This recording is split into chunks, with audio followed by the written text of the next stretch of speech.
Hey there besties, welcome back to our channel. Today we're going to continue the recap of the manhwa Lucia. Don't forget to hit that like button and subscribe if you enjoy the video because it really helps our channel grow. Thanks for tuning in. Let's get started. The next morning Duke Hugo sat at his desk engrossed in writing. Jerome quietly approached and placed a cup of coffee nearby. Your Excellency, he said calmly, pausing the Duke's hand on the paper, the lady is planning to hold a tea party tomorrow. Duke Hugo paused, with a contented sigh. That's right. I've heard about it, he replied. This is the lady's first time hosting a party, so what do you think about sending her a congratulatory gift? Jerome suggested, his hands clasped behind him in a gesture of respect. Duke Hugo furrowed his brow in thought. A gift, he mused, resting his chin on his hand as he leaned against his desk. I suppose she would appreciate that, Jerome acknowledged, glancing at the Duke's smiling face. Duke Hugo pictured Lucia's grateful smile as she thanked him, a smirk playing on his lips. However, his satisfaction quickly turned to uncertainty. But wait a minute, he thought, furrowing his brow in confusion. What should I give her as a gift? Despite having allocated a generous budget for the occasion, he realized he'd never given Lucia a gift before, leaving him perplexed. I don't know what she likes, he admitted silently, now considering the matter more seriously. Reflecting on past experiences, he realized that his previous lovers had been content with extravagant jewels as gifts. But Lucia was different. Deep in thought, Duke Hugo pondered quietly, his brow furrowing with concern. I don't think Vivian would like them, he concluded, feeling uncertain about his gift choice for Lucia. So far, all I've ever done was buy whatever the other person wanted as a gift, but she never told me what she wanted, Duke Hugo contemplated. Jerome observed silently, a smile of appreciation crossing his face. I never imagined that His Excellency would fret over a gift for anyone like this, he thought warmly. I'm touched, Jerome acknowledged inwardly, noting the Duke's evident struggle. Their moment was interrupted by a knock on the door, causing a curious glance from Jerome. Jerome stood by the door. Yes, what is it? Jerome inquired politely as he peeped out the door. Upon seeing the guest, Jerome's expression shifted to one of surprise. Oh! You are, he remarked, taken aback. Inside the office, Duke Hugo turned his attention to Jerome's announcement. Your Excellency, Jerome addressed him promptly, Lord Phillip is waiting outside. He has returned to Rome after a long absence and has come to greet you. Duke Hugo's demeanor shifted instantly at the mention of Lord Phillip, his eyes darkening with anger. Jerome tensed, noticing the sudden change in his master's mood. His murderous temper, Jerome thought apprehensively.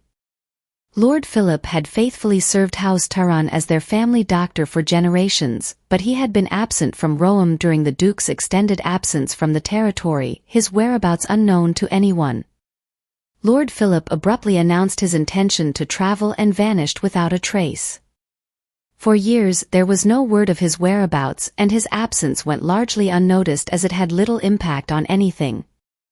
Duke Hugo, in robust health and never having suffered from illness, had never required regular checkups from a doctor, unlike most aristocrats. Therefore, the absence of Lord Phillip's medical care did not raise any concerns. As a result, the need for a family doctor diminished after Duke Hugo assumed his position. Jerome had only exchanged greetings with Lord Phillip a handful of times, never engaging in any meaningful conversation. Lord Phillip had served as the doctor for the previous duke, and Jerome had heard rumors that he had been the physician for generations in House Taran, but otherwise he appeared unremarkable. Jerome couldn't help but find it somewhat peculiar that despite being a baron himself, Lord Phillip served as a doctor to a duke. Let him in, Duke Hugo ordered tersely. And afterward, ensure nobody comes near this floor until I call you, he instructed with a stern gaze fixed on Jerome. Yes, Your Excellency, Jerome replied with a tense nod, feeling the weight of his master's command. Perhaps he's not just a simple doctor like I thought. Jerome pondered to himself as he waited for Lord Phillip's arrival. As Lord Phillip stepped into the Duke's office, Duke Hugo greeted him with a smirk. "It's been a while, old man," he remarked casually. "Yes, it's been a long time," Lord Phillip responded, pausing his walk to stand at a distance from Duke Hugo. "I see you've grown to be a fine man since we last saw each other." "I heard you left to travel," Duke Hugo remarked with an evil smile. "And I just returned," Lord Phillip replied cheerfully. "What a pity. You should have gone to hell while you were out wandering around," Duke Hugo retorted, his demeanor darkening. "If you've said your greetings, then get out of here and don't ever come to greet me again.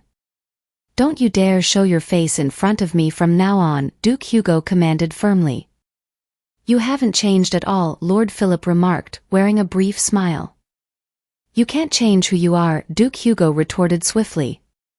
"And you have always been honorable, young master, because you didn't kill this old man," Lord Phillip remarked sharply, causing Duke Hugo to chuckle slightly. "Don't delude yourself. I'm letting you live because of a debt," Duke Hugo stated coldly, his gaze unwavering as he addressed Lord Phillip. "That stupid fool said that one must honor a person who saves your life," Duke Hugo recalled, his mind drifting back to his childhood. Lord Phillip bowed his head slightly, feeling a bit shaken by Duke Hugo's words. Young Master Hugo was a good and kind person, and that is why he was not fit to be the head of Taran, he remarked calmly to Duke Hugo. "Right. I'm upholding this filthy title because I'm the son of a devil," Duke Hugo spat, his tone brimming with anger. "Young Master Hugh," Lord Phillip called, causing the Duke's gaze to be intense.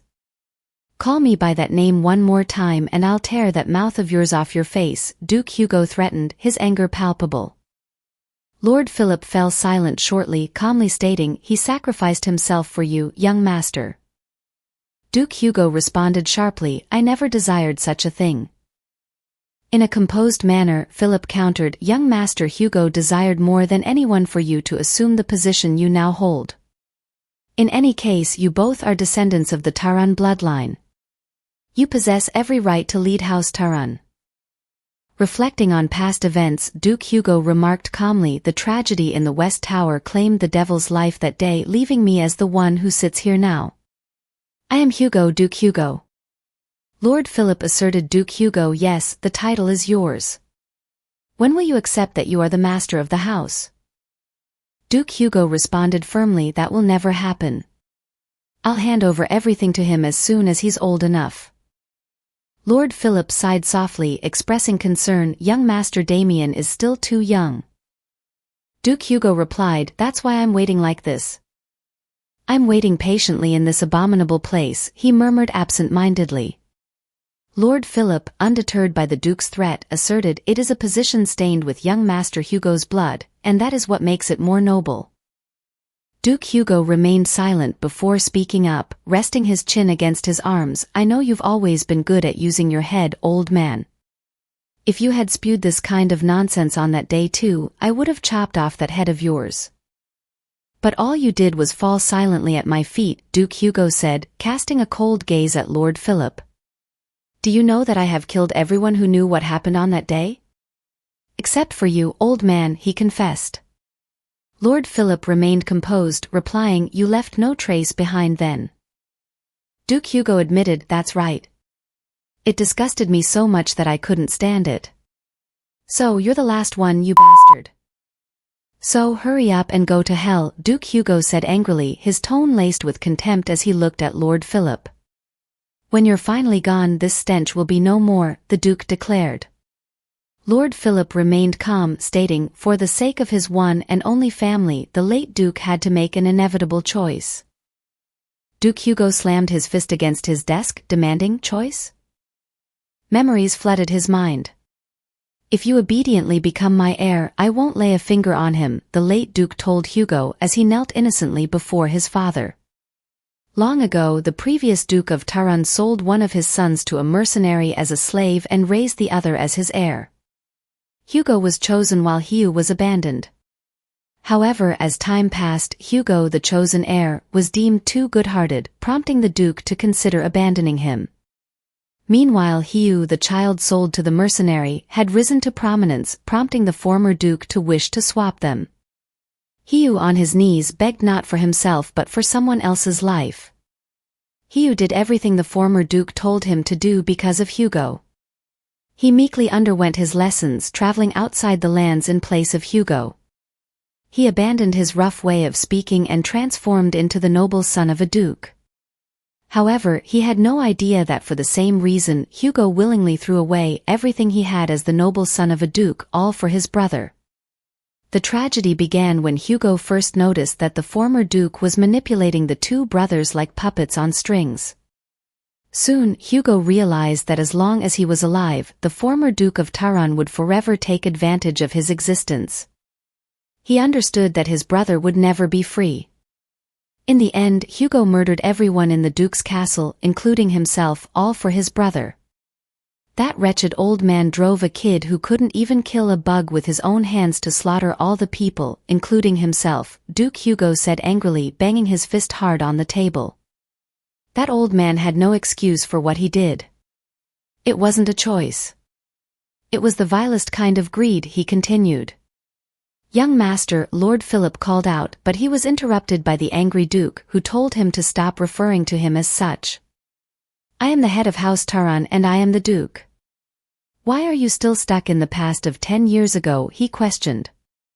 Lord Phillip fell silent. I thought he might understand now that he's an adult, but I suppose I was wrong, Lord Phillip thought to himself. Will the bloodline of Taran end like this? Has this noble bloodline reached its end? Lord Phillip pondered in silence. There had never been any twins born into the Taran family. Perhaps this unusual occurrence was a warning, he thought to himself. Finally breaking the silence between them, he addressed Duke Hugo. I heard that you got married, but you won't be able to have a child with her. It couldn't have worked out any better than that, Duke Hugo told him. Lord Phillip, raising his temper, asked, Does the lady know that as well? I'm warning you, don't even think of going anywhere near my wife, he ordered sternly. The Duke's command caught Lord Phillip off guard, causing him to flinch. Meanwhile, in the castle, Lucia strolled through the palace garden. As she touched a rose, she heard someone calling her. As she turned to look at the caller, Lucia greeted Jerome with a smile. What is it? She inquired upon noticing him with her handmaiden. Your maid mentioned some concerns about your health, my lady, Jerome responded, puzzling Lucia. Her handmaiden stood silently behind Jerome, her gaze downcast. So she didn't listen, Lucia muttered to herself with a hint of disappointment. Addressing Jerome, she clarified, For your information, I am not pregnant and there is no issue with my health. His Excellency is aware of this as well. Her words rendered Jerome silent. With all due respect, my lady, Jerome spoke calmly, we cannot overlook any potential health issues. May I confirm with His Excellency that he is aware of this? His tone remained polite. Lucia recalled her initial conversation with the Duke. I already informed him from the start that I am unable to bear children, she thought to herself. At that time he only asked if I could prove it, but afterward he seemed indifferent. She knew that revealing her potential to conceive would likely surprise Duke Hugo more than her honesty about her inability to do so. It's true that His Excellency is aware, Lucia affirmed, her head slightly bowed. But let me clarify once more. And how can I be certain of your words, my lady? Jerome inquired calmly, his skepticism evident. As a renowned butler, he was not easily swayed. Lucia observed Jerome thoughtfully. He's not easily convinced, she mused. Well, he is a renowned butler after all. I will discuss this matter with His Excellency in your presence, Jerome. Will that suffice? Lucia proposed after a moment, exhaling softly. Yes, my lady. I apologize if I seemed doubtful, Jerome responded, a hint of relief in his voice. It's understandable. You're simply fulfilling your duty as a butler, Lucia assured him, diffusing any tension. Then, addressing her handmaiden, she added, however, you there. You didn't ask me again and went straight to Jerome. I do not wish to keep someone who monitors my every move by my side, Lucia declared. With a cold gaze she said, dismiss her as of today. "Yes, my lady," Jerome responded with a bow, his demeanor respectful yet composed. He refrained from saying anything further, silently observing the handmaiden out of the corner of his eye. Her trembling silence did not escape his notice. Her decision seemed hasty to Jerome. She was probably trying to avoid any blame, he thought. But he also considered the implications of her actions. Her actions put the butler above the lady of the house, he reflected, maintaining his composure as he observed the handmaiden. Jerome found himself surprised by the turn of events. He had perceived the lady as kind and gentle, yet her abrupt dismissal showcased a coldness reminiscent of his excellency. As he watched Lucia walk away to attend to her former hobby, Jerome couldn't help but notice the similarities between her and the Duke. They really are a match made in heaven, Jerome thought, a smile tugging at his lips in excitement. Meanwhile, people don't know the origin of House Taran. The mysteries surrounding House Taran ran deep. Few knew not the reasons behind their settlement in the desolate north or why, despite their significant power, they lived quietly as subjects of the king. The true goal of House Taran remained a closely guarded secret, known only to those who inherited the lineage and a select few individuals. Above all else, it was the preservation of the Taran bloodline that drove the house forward across generations. In pursuit of their goal, the Tarans carefully selected the safest haven, a land devoid of allure for greed and inhospitable to ordinary folk. The desolate north became their sanctuary, tailored to the needs of the Tarans alone. Presently only the Duke and Lord Phillip remained privy to this truth. All others who once held this knowledge had perished, every last one of them. Had Lord Phillip not eluded the Duke's attention and rescued his brother, Duke Hugo might have disposed of him long ago, especially if it were Lord Phillip who owed him his life instead of his brother Hugo. Lord Phillip attempted to warn the Duke of the impending threat regarding the need for a bride for young Master Damien to preserve the Taran bloodline, but he was abruptly silenced by Duke Hugo. "I told you to shut up," Duke Hugo interjected sharply. "Don't utter another word of that filthy nonsense." "Even savages wouldn't sleep with their own sisters," Duke Hugo declared, rising from his seat in agitation. "You cannot judge this by common ethics." Lord Phillip stood firm, issuing a warning to Duke Hugo. "The preservation of the Taran bloodline is paramount," he asserted. "The noble lineage must go on," he declared firmly. "Enough of your gibberish, get out." Duke Hugo erupted angrily, his patience exhausted. He held his head, unable to entertain any further words from Lord Phillip. "I won't offer any more warnings," Duke Hugo warned Lord Phillip sternly. "If I ever lay eyes on you again, debt or no debt, I'll kill you on the spot. So go and shut yourself away somewhere and live quietly." Lord Phillip fell silent, bowing before taking his leave, leaving the Duke alone in his office. Duke Hugo massaged his temples, feeling a slight headache coming on as he clenched his fist. "The Taran bloodline? Noble blood?" he muttered to himself with resolve. "That abominable tradition ends with me." Duke Hugo asked Jerome about the lady doctor from the capital he had arranged for his wife. Jerome inquired if he should summon her, but Duke Hugo declined, expressing his adamant refusal for Dr. Phillip to come near his wife. Jerome acknowledged his command. Reflecting on the situation, Duke Hugo fell silent, his disdain for Dr. Phillip evident in his thoughts.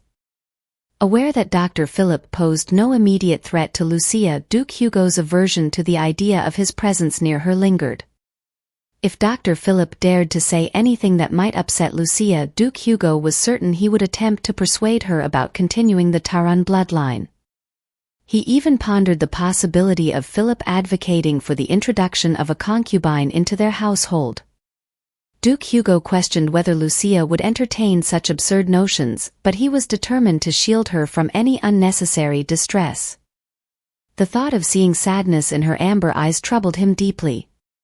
"Should I send someone to secretly monitor him?" Jerome asked Duke Hugo, noting his apparent concern.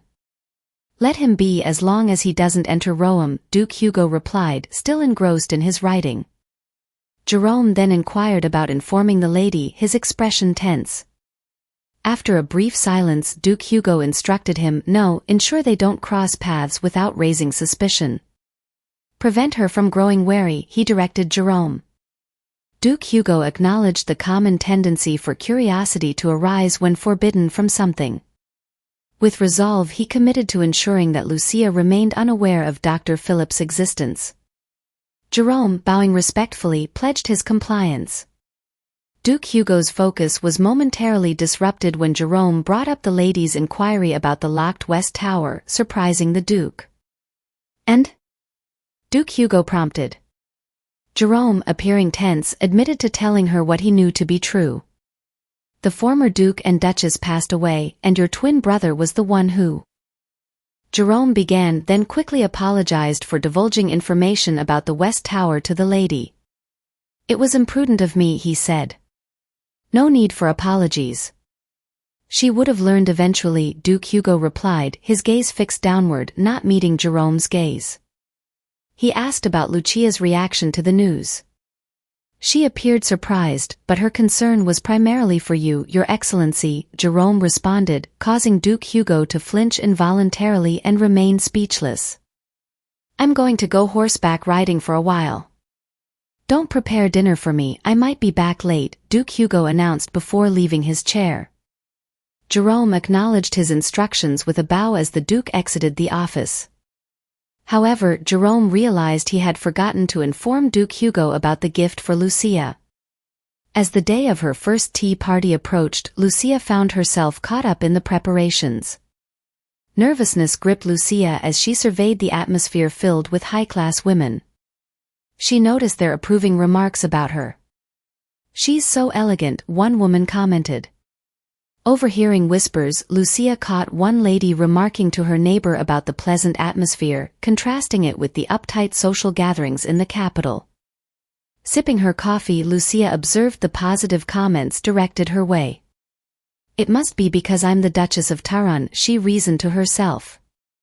Lucia reminisced about her time as the wife of Count Metin, noting his enthusiastic engagement in high society events. Despite his urging for her to participate more actively, she never hosted a party herself.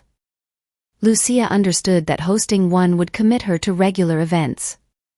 However, despite Count Metin's nagging, he was reluctant to provide financial support, being a miser who detested spending large amounts of money. Worry tinged Lucia's thoughts as she sipped her coffee, but she found herself reassured by the pleasant atmosphere. Interrupting her contemplation, Jerome entered the hall with an apology for intruding on the festivities. He announced a gift from the master to celebrate Lucia's first social gathering and inquired if he should bring it in. Lucia was taken aback, momentarily speechless. The high-class women in attendance soon erupted in excited giggles. "He sent her a gift?" one woman murmured, prompting an exclamation from another, who blushed. Stewards entered the room carrying bunches of roses, eliciting gasps of surprise. "Goodness," one lady remarked in awe. "So many flowers," another chimed in cheerfully. The stewards quietly arranged the flowers as the women admired the decorations. "My word, they're so beautiful," they exclaimed collectively. "I didn't know His Excellency was romantic," one woman said. Lucia, feeling her cheeks flushed, couldn't help but smile slightly at the sight, touched by the gesture. Lucia observed the flowers, her cheeks blushing softly. "To think he sent me a gift like this," she thought to herself, her cheeks reddening further. "Did His Excellency say anything in particular when he sent these?" she asked Jerome, perplexing him immediately. "He said that he hoped his gift was appropriate for today's theme," Jerome replied, smiling. Lucia was shocked but managed to hide her surprise. "I see. I'll make sure to thank him personally," she said, wearing a faint smile.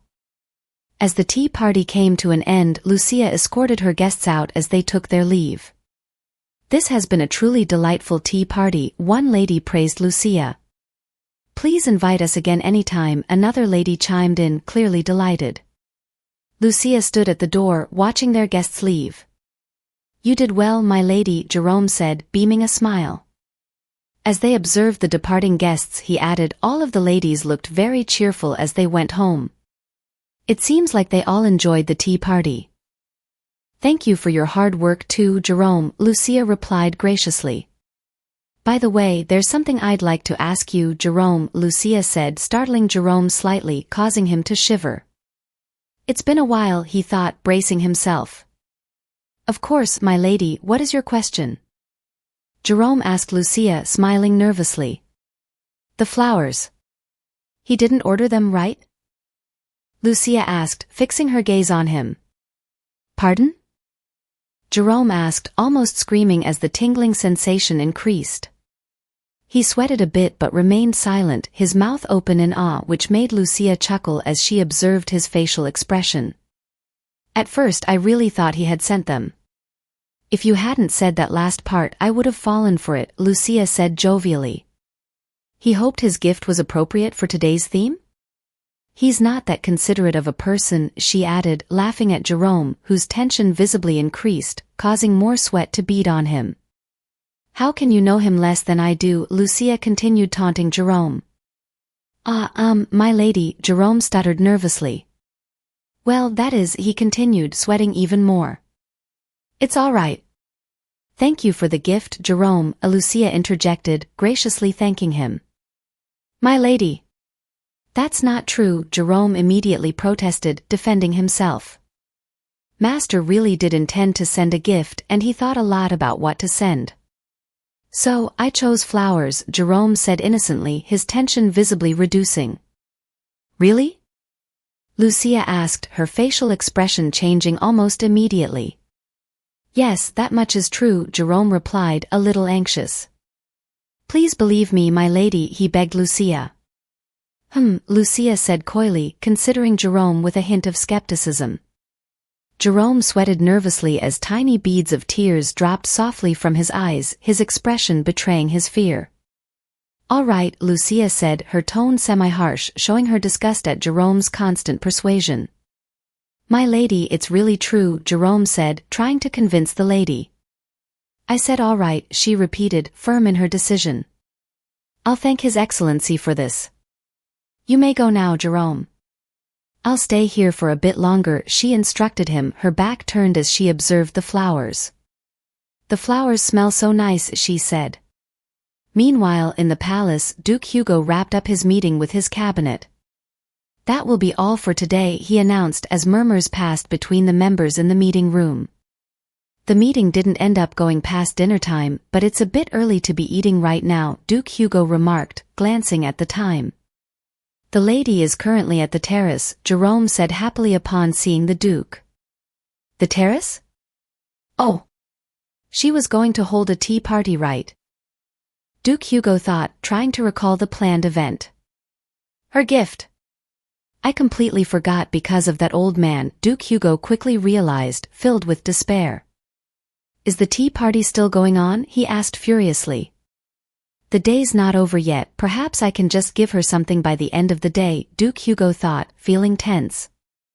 No, Your Excellency, the party ended quite some time ago, but the lady is just spending some time there, and since you gave no word on what to send her, I decided to send some flowers to decorate the terrace, Jerome explained calmly. You did good, Duke Hugo commended Jerome, his trust in him evident. He always knows what to do, Duke Hugo thought to himself. You said she's at the terrace? He asked Jerome, turning slightly as he prepared to leave the room. He walked calmly to the terrace to meet Lucia, finding her sitting peacefully. It's so quiet, as if time has stopped in this place alone, Duke Hugo thought as he approached the door. Leaning his head against it, he watched Lucia. I wonder what she's thinking about, he mused, noticing Lucia with her head resting against her arm and her eyes closed shut. Sometimes when I look at her I feel a lump in my throat, he admitted quietly to himself, still observing Lucia with a mix of admiration and emotion. It's an odd feeling. It's not pleasant but not unpleasant either, Duke Hugo thought to himself, his chest tightening as he couldn't help but feel something strong while watching her. Lucia felt his presence, looking up and catching her admirer against the door. She smiled, lighting up the room with her warm expression. Duke Hugo was taken aback by her smile, feeling captivated by its beauty. Thank you for joining us on this incredible adventure. If you enjoyed what you watched, please please consider liking, subscribing, and ringing that notification bell. Your comments mean the world to us and help us improve. The next episode promises even more excitement and unexpected twists, so stay tuned as we embark on this thrilling journey together. Keep the anticipation alive, and we'll catch you in the next episode.